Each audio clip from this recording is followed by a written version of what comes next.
Thank you so much, and they definitely say save the best for last, so I'm super excited to be joined up here. My name is Katie Barends. I work with a company called Iterable, but really the important folks that I'm joined by today, Chris Garbutt. He is the president of Virtue Worldwide and chief creative officer at Vice Media Group, and then Oana Vlad, global brand senior director of the Coca-Cola company, so I'm sure y'all have heard of them a little bit. So really today, one of the things that we're talking about is how do you let culture lead? Now, there was something really interesting that came out in Fast Company 2 weeks ago. So they had the 10 most innovative AR and VR companies. Something surprising was on that list. Coca-Cola outperformed both Meta and Google and came in at number 2 on that list. So today, yeah, that's pretty impressive. I was like, okay, that's something I wasn't quite aware of. So today we're gonna learn a little bit about that, but Jake, if you can play that video first and get everyone up to speed on what we're talking about. And I am here to bring you the big news. Super cool. Try the Coke Starlight, I think. Yep, that's us.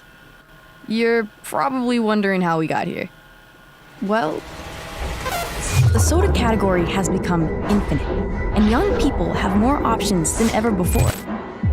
So how do you get them to try, or even care about, the big red brand that's been around since 1886? You're shifting realities, you're becoming aware of your dear self. You bottle the culture they care about, and give them the chance to taste something no one's ever tasted before.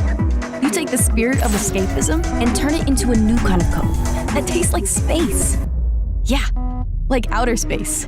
Then, put an AR concert with Ava Max on every can, and an entire universe around the launch. Then, you take what makes gaming gaming and turn it into a Coke that tastes like a pixel. Then release it inside a video game. I swear, I've got the Iterable one! You take youthful imagination and bottle the taste of dreams. Then invite the world to Tomorrowland and dress them in a virtual fashion line. You give anime lovers a taste of action. In collaboration with one of the world's most beloved series, Bleach. We broke the internet, the stores, the press, and Gen Z's mind. People lined up around the block just to buy a Coke. People paid 10 times the price on eBay, ultimately upping brand love and sales. We took something that's been around for over 100 years and made it new, getting an entire generation to try their first Coke. That's real magic. Awesome. Thank you, Jake. So this is unlike anything I have ever seen before from Coca-Cola, which I grew up drinking. It was always in my household. And Oana, I'm really curious, what was it that made Coke realize, hey, we need to try something different with Coke Creations when we were rolling this out? Can you hear me? I don't think it's on. Here, take that one a second. Okay. Hello. Okay, great. Hello, everyone. It's super good to be here today, and hopefully you caught the spirit of that video. Maybe it felt to you like it's something different coming from Coke, which would definitely be intentional. But as we think about it internally, it's actually no different than what Coke has been doing for over 137 years, which is Coke is an icon because it's been timeless and also timely. We've always participated in culture, in music, in entertainment, in different ways. And today, culture is changing and evolving. So Coca-Cola Creations, are we good? Okay. Co-creations is the next chapter in the brand's journey to engage in culture and remain super timely. And if you don't know of co-creations, then probably my invitation for you would be to ask your kids or ask your younger friends. But co-creations for us is a new expression of the Coca-Cola brand that's inspired by culture, by creativity, and by collaboration.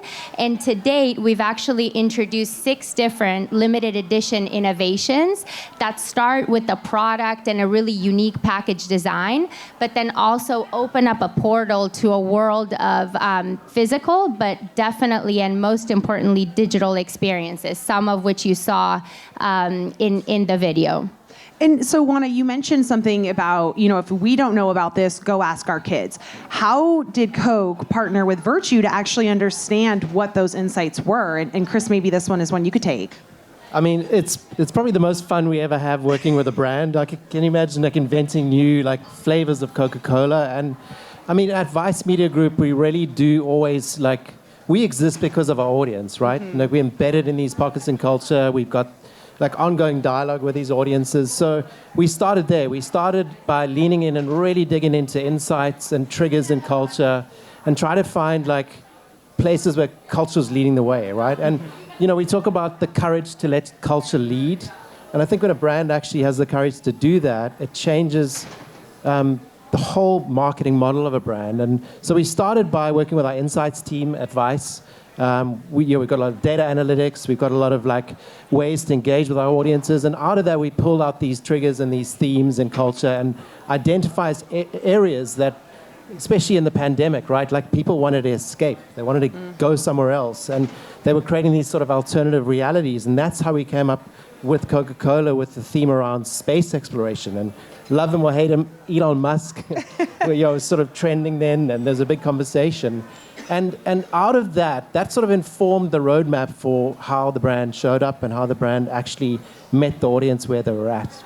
Well, and one of the things that's super interesting is Forbes had a stat 37% of kids actually view online shopping as entertainment. I mean, I like online shopping, but I'm not going into it as entertainment. But really what that's saying is that this generation wants to be immersed in experiences from brand. And so that's what Co-Creations is doing. And you rolled out the Real Magic because of that, right? Absolutely. So Real Magic is the new Coca-Cola philosophy and global platform that's all about connection and fun and joy. And Co-Creations is amazing because it actually gives a taste to things that have never been tasted before. So what's more fun than that? Or a brief for an R&D team that starts with what does space taste like? And I think what's also very unique about Co-Creations is that the entire marketing model is participatory. It's meant to engage people, even from the fact that the flavor itself is a fantasy flavor. It's not your traditional cherry or vanilla. It's space, it's pixels, it's dreams, to drive that conversation in social around what does this taste like. And we've seen people really engage in that, up to saying, what are the crazy kids in the Co-Creations lab up to? And we love seeing that debate and conversation. And then that extends to all of the experiences around the product itself, which the Virtue team has been amazing in helping create for us. You saw the augmented reality concert on a can, which was one of the first activations like that in augmented reality. We have also done other things like brought the Tomorrowland Festival on the can itself, and then created the line of digital wearables that people could really engage with in that experience. So it's been very fun, not to generate content, but rather to create experiences that people can enter and form a deeper connection and a deeper relationship with a brand through. Well, and the big thing here is that, we were talking about this a little bit earlier about how you're actually predicting culture. And so, Chris, I'm curious, from the Virtue side of the house, how are you able to think about not where we are today, but where we need to be going, and then let that lead where the brand and the product are going? It's a great question. I mean, again, I'm just so excited to be working within such a youth culture brave media company, because we've got journalists with boots on the ground, running into the flames, in conflict and in change. And we, at our best, we thrive in chaos and change. That's our sweet spot. So we always sort of have the ability to almost see around corners in a way. And that's fascinating for marketing, because if you can identify a white space in culture, an open gap, and you can occupy that territory, and you can find a more meaningful way inside of culture to build a brand platform from the inside out with your communities and invite them in to collaborate and co-create with you as a brand. That's where the magic happens. That's where you get true engagement from your audience. And, it's very brave for the most democratic brand in the world to give the reins to the audience, to help shape that brand experience in lots of different ways. We don't talk about ourselves as the traditional advertising agency, we talk about ourselves as a cultural exchange, right? With audiences and talent and communities on the one side, and then brands on the other side. And if you really, really dig in and you really understand what's of value to those audiences, what they're seeking, what utilities they're looking for to enable them, and the brand gives them those abilities, there's a lovely value exchange between the two entities. Well, and the big key here is, I think you touched on the word brave and courage, and having a brand like Coke, knowing like, hey, we might actually get this wrong. We might take this campaign in the wrong direction, but you're willing to take those bets because the results so far have been really phenomenal, and you are engaging in a community like the Bite rolled out in the gaming world. This campaign totally missed me, I'll be honest. But that's because you said, hey, let's bet on this community wanting this product. Yes, but first, I think the most important thing in this situation is to also know your brand and the non-negotiables. So the values of the Coca-Cola brand, authenticity, optimism, uplift, they have to be at the heart of every Coca-Cola creation that we do. Because when you experiment with really brave innovation, on the other hand, discipline is also equally important. So that's kind of the balance that we're always keeping as a team. So every Coke creation is Coca-Cola. We're not creating a separate brand or a separate identity. It's the fun side and the fun edge of Coca-Cola. And like you said, part of this is stretching into communities where maybe Coca-Cola hasn't participated in over the last years. Bite being a perfect example, which was really our first big launch connecting with the gaming community by launching a Coke first in the virtual world in Fortnite Creative and then bringing it out into the physical world.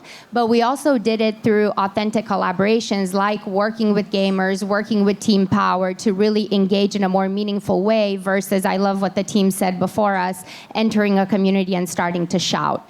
We wanted to enter the community with friends who are already there, so we're not going to the party by ourselves.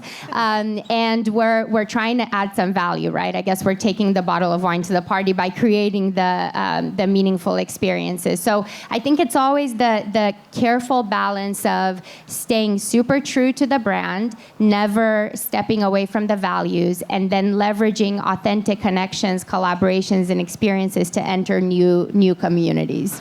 Well, and it's interesting because what wound up happening was you took a household brand like Coke and you made it exclusive.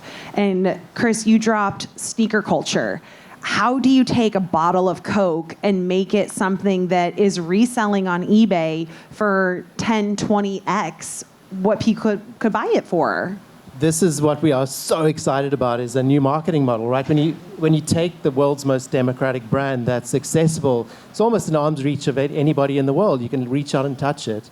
And then you cross that with scarcity and rarity and drop culture. And you create a limited edition run on it for a short amount of time because culture moves fast, right? And it's on to the next thing. So that alchemy creates real magic. Sorry about the pun, but it really does. And we saw it. We saw people queuing around the block of the Soul Blast launch in Asia, or we saw 6,000 people in a virtual queue for bites to buy the product. And it really drove the desirability. There's something to learn from luxury brands, I think, here with the scarcity and the sort of mystery around the experience, where people, they want to own that. They want a part of that. They want to take part in that. They want to be in that experience in a way. And it really works. And I mean, the question we're probably all thinking, where can we get Starlight? Where can we get Bite? Well, you can't get Starlight and you can't get Bite anymore because part of the non-negotiable for Coke Creations is that once something is gone, it's gone. And we do get requests all the time to bring back the original, which was Starlight. But what you can get is the latest creation that's in market now, which is a co-creation with the global artist and amazing creator Rosalia, if anybody knows her or is a fan. And that's called Coca-Cola Move. And for example, Coca-Cola Move is transformation flavored. So again, you get a chance to try it and decide what that means. Yeah, and HBR was saying that when you have an emotionally connected customer, they're 2 times as valuable as a satisfied customer. And I think that when we're talking about some of these pretty unique flavors and brands, but you're creating that community of people who are emotionally invested. What has the value to Coke and Virtue been with that? Well, for Coke, for sure, it's deepening the relationship with the brand and also being able to learn from our fans and consumers what other types of experiences they expect from us, what they want to engage with. And Coke Creations serves as a learning platform for us. So there are many things that we've done first through Coke Creations, NFTs, for example, digital collectibles, that then we have scaled broader on the Coca-Cola trademark. So that's a big value for us, learning from what's really engaging and meaningful to our fans. Yeah. Did you have anything to add to that, Chris? I mean, I think a big part of the future of brand building and building platforms for brands is communities, right? Mm-hmm. And we talk about community branding. I mean, if it's a different kind of marketing model. Instead of just building these assets and broadcasting them at audiences and interrupting them and trying to steal their attention, invite them in, invite those communities in to collaborate and co-create with you. And ultimately, that changes the role of the brand. The brand becomes a provider of a platform for those voices to connect, for those ideas to be heard, for those that momentum to pick up groundswell. And ultimately, you're recruiting users to become sellers of your brand for you in a way. Well, and one of the themes that we've been hearing a ton throughout this weekend is customer centricity needs to be at the core of everything that marketers are doing. And that's really what we're doing with Co-Creations, because you're taking a brand and a product and you are saying, we're going to target this to the next generation, how they want to consume. So you're really meeting that audience where they are, essentially, right? That's so true. I mean, I think it's the bravery to show up in their spaces and meet them where they're at and understand what's of value to them again and understand what they're seeking as an experience. And that helps shape the future of any brand, I think. Yeah, and one thing I wanted to touch on, so at Iterable, we believe that we connect people with products that bring them joy. And Oana, this is something that you mentioned with the Real Magic Co-Creations, is that the whole purpose of this is to connect and engage with an audience of young people with products, Coke, that bring them joy. So tell me about that philosophy as well. It's very important to us. So I think it's about the product bringing that joy, that speculation and debate, but again, the experiences that come with it. So I'll give some other examples. We've talked about Coca-Cola Bite. We also collaborated with the global artist Marshmello, and we created an IRL game where people could actually control his actions in real life and then stream that on Twitch. For Dreamworld, I mentioned the Tomorrowland partnership, but the fact that we did the digital wearables that actually looked like they were Coca-Cola liquid was very innovative. Soul Blast, which was an anime partnership, back when the company wasn't really doing much in the space of anime, was a very innovative collaboration for us and a first for the brand. And in the case of our latest creation, we actually inspired a global super hit, which was Rosalia's first partially English song as well. And so I think for us, it's how can we not only establish these firsts for the brand, but bring that fun for our fans. We know now that the song is really beloved by her fans and new fans around the world because it's more accessible and democratic, just like Coca-Cola. So that mentality of how can we bring something fresh, something fun, something people can participate in is going to stay at the heart of creations. Well, and something that the Reddit team was touching on just before this session, if y'all were there, was this idea of moving at the speed of culture and being able to stay with it. And I think that takes a ton of agility, both on the brand and the agency side. And I'm curious what that partnership has looked like that has enabled it, especially in a world that we just came out of where we were in Zoom boxes. We weren't, sitting next to each other collaborating. I mean, it's been an incredible partnership. Coke is one of the most evolved marketing organizations that I've ever worked with. And there's just a really cool vibe between the creative partners that Coke works with. It feels like one team. And there's a lot of workshops, there's a lot of collaboration. We push each other, right? Like you challenge us, we challenge you, and we raise the bar continuously.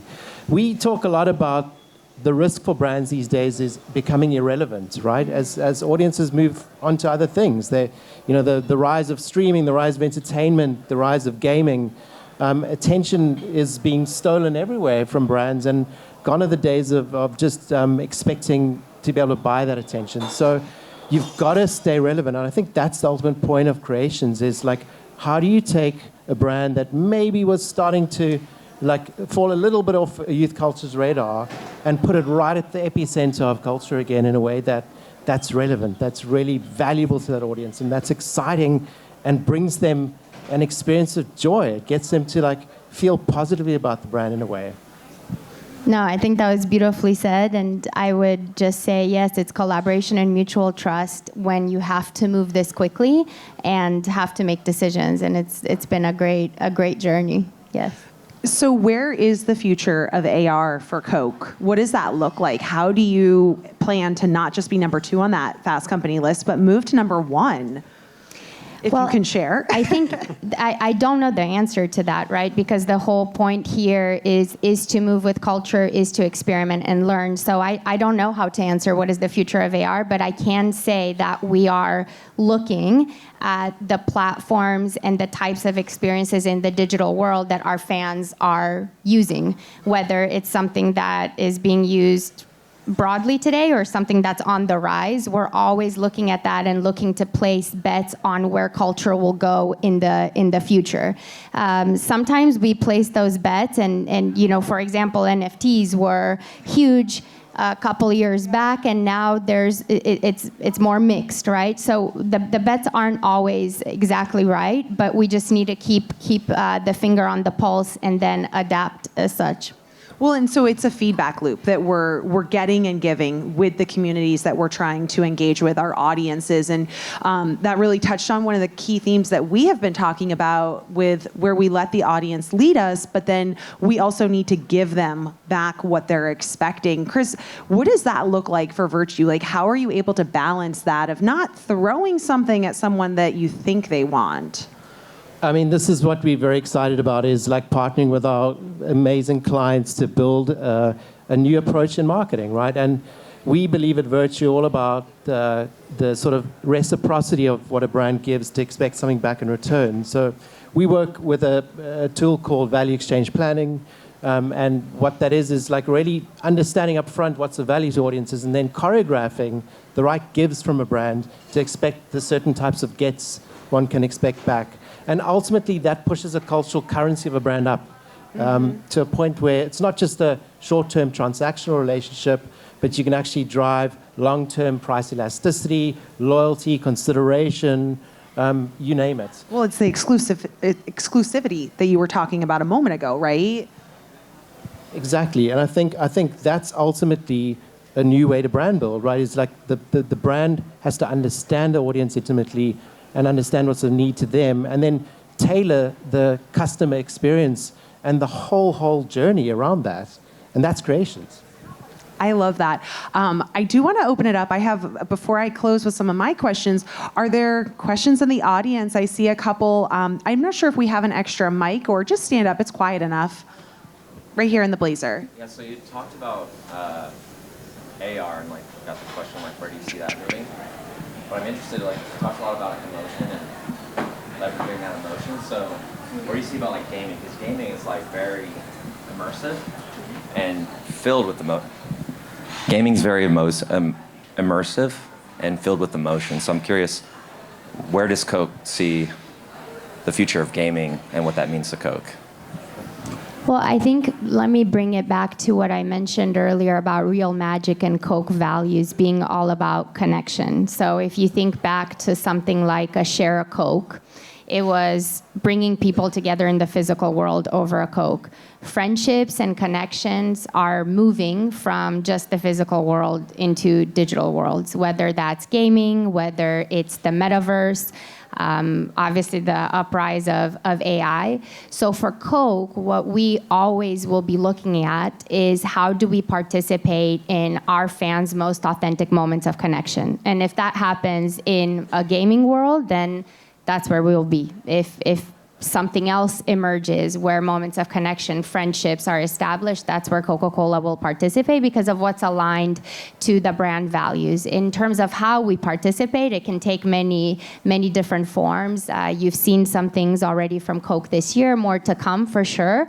But again, it's about the moment of connection and being part of the social friendships that people have physically and digitally.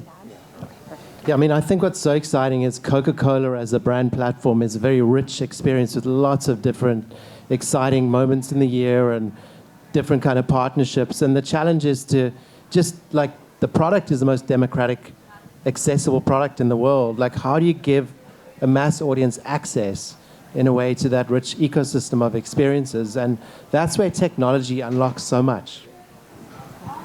Awesome. One more over here in the red. Hey, Nate Nichols, creative director at Palette Group out of Brooklyn, and just like so impressed and like just so in awe of like the joy and the energy y'all have. Like it sounds like and looks like y'all are having a fucking blast. Right? We're having fun. Like yeah. Right. And like that's just a testament, in my opinion, on how you design a team and a culture within a team. So could you share more about like how Coke's team is setting up generous spaces to like come to these ideas where it's just joy coming from and creating more joy for communities and culture? Well, I mean, I have one of my colleagues here and who leads design for all the co-creation. So a lot of credit to him for the world that's been built. Thank you, Josh.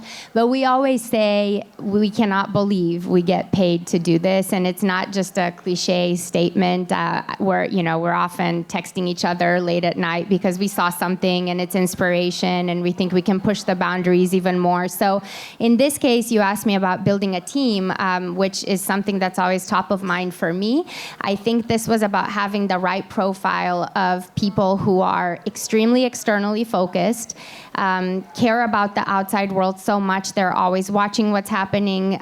They are passionate about their jobs, and they have a can-do attitude, because things like what you see, though they're incredibly fun, they're not always easy to do because it requires courage, a lot of internal risk, and sometimes alignment. So having people that understand there will be ups and downs, but always believe in the end being incredible is really, really important. And I think that's not only true for the internal team, but it's definitely also true in the profile of our partners, which is exactly why this partnership has worked so well. So really, every time somebody asks me about co-creations, I say 90% of the success is that it is, in fact, the right team. Yep.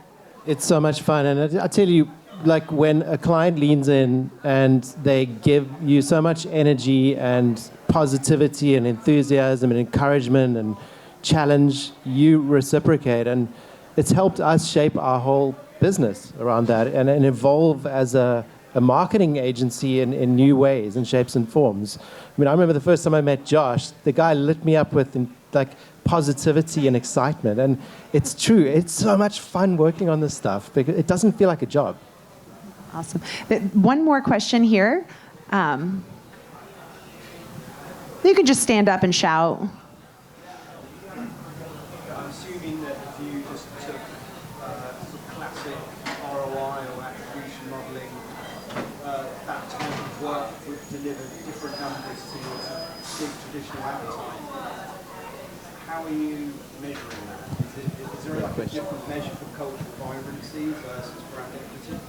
Absolutely. So we do measure creations differently than we do our traditional platforms. But at the end of the day, it's a different model. So it's an earned first model, not paid, and it's an engagement driving model versus reach. So that can give you a sense then what are the types of things that we look at.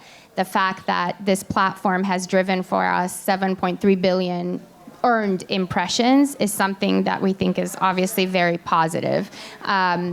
Because the experiences themselves, again, are what drive the conversation, the intrigue in both our fans, but also media. And not only traditional media where Coke has traditionally been featured, but more culture first media as well. So it's an earned model. So we look at that for sure as a measure of relevance. And then when it comes to engagement, of course, we look at social engagement where this platform has performed extremely well.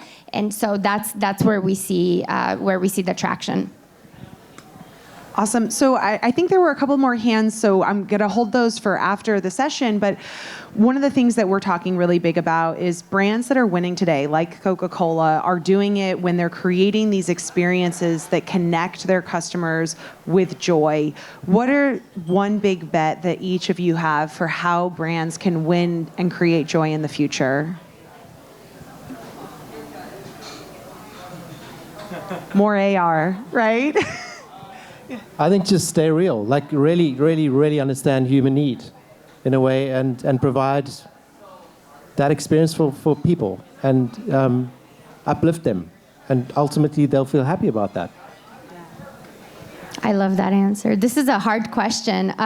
This was a curveball, sorry. I think where brands can go wrong is by pursuing the kind of the creation of joy at the cost of who the brand is. So I think it's similar to what you said, just going for hype, just going for fun, but not doing it in a way that's 100% the brand's DNA is where I think there's risk. And I have seen examples of that. So maybe I just flipped the question, but. No, amazing. Well, Chris, Oana, thank you so much for joining us today. I think we rounded out Brand Innovators in an excellent way. Thank you all for joining us.